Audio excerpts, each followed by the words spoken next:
October 19 episode ng Eat Bulaga, Sugod Bayan sa Pampanga. Yan ang pag-uusapan natin ngayon, kaya tara na atong alamin. Naku, naku, naku, naku, naku. Wow!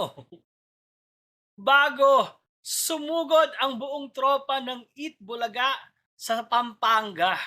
Wow! At gagawa natin to ng reaction. As in, mga reaction lang. Hindi, joke lang. Grabe, nakakatuwa at, kumbaga bago naman sa ating, paningin ang, ginawa ng Eat Bulaga kasama ang Tito, Vic and Joey at ang buong Dabar Cats. Nagpunta sila sa Pampanga. Masaya yung show kasi unang-una bago at, nakakatuwa na maiba naman yung paningin natin 'no. At ang isa nga ay wala sila sa studio at dahil wala sila sa studio, nagawa nila yung, rewind contest kung saan, ang mga judges, naku, si Danilo Barrios andun 'no. May nagawang kumbaga kakaiba, ang galing nung mga performers para sa akin kahapon, yun yung nag-stand out. Meron tayong nakitang iba, nakakatuwa, may mga batang sumasayaw, bagong-bago, ang daming tao. Parang, nabawasan yung problema ng studio, kasi maliit nga ang studio ng Eat Bulaga. At ang daming, pinamigay na premyo, ang daming mga nanalo, 'di ba, sa dalawang bayan at, nakakatuwa din si nanay na nagsusumba, 'di ba? So, bago bago at, masaya sa atin 'no? Kaya lang ang tanong, dapat pa ba nilang gawin uli ito? Parang hindi na, parang okay na 'yun. Parang okay na 'yun, 'wag nang umulit kasi ako lang ba ang nakapansin na parang hirap na si Boss Joey? Oo, ay siyempre naman yung idol ko ay, 78 years old na.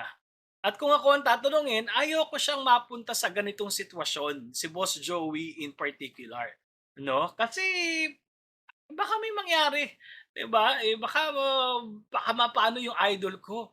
Eh, dapat pine-preserve natin 'yun hanggang para makaabot ng 50th anniversary, 'no? So, kung ako ang tatanungin, okay, masaya pero tama na, 'wag ng sugod bayan or since maganda naman yung idea, ibigay na natin sa mga mas bata. Sige, pasugod bayan natin pero ang Tito Vic and Joey ay dapat nasa studio pa rin, 'no? Pero teka lang, kung gusto ninyo, may representative ang Tito Vic and Joey 'pag sumugod bayan uli. 'Wag na si Boss Joey kasi mukhang nakikita ko, parang, nahihirapan si Boss Joey ko, eh. So, hayaan niyo na lang si Tito Sen. Si Tito Sen na lang ang isama niyo dun sa kung saan niyo isusugod bayan, tutal gagawin din naman niya yun, mangangandidato din naman siya. So, si Tito Sen na lang. Parang kampanya nga yung pakiramdam ko nung nanonood ako, eh. Pero yun nga, ayoko na si Boss Joey. Si Bossing parang batang-bata pa si Bossing, parang yaka-yaka, eh. Pero iyon, kung meron akong hindi hindi gusto ay parang nahihirapan yung idol kong si Boss Joe. So kung magsusugod bayan sila ulit, bawas na, bawas na. So meron pa rin dapat sa studio at meron pa rin dapat sa unang-una may mga times na hindi malinaw, tapos magulo, 'no? Pero in total, kudos sa Eat Bulaga sa effort na gawin 'yon, na pumunta sa dalawang lugar sa Pampanga para makasama ang mga tao at, 'yun nga nawawala na yung problema nung, studio. Oo, tsaka sana next time may mga kasama talaga kayo na guest din, oo. May mga guest din sana na iba na puwedeng entertain din sa mga tao dun sa San Fernando, Pampanga. Kung sino 'yun, hindi ko alam.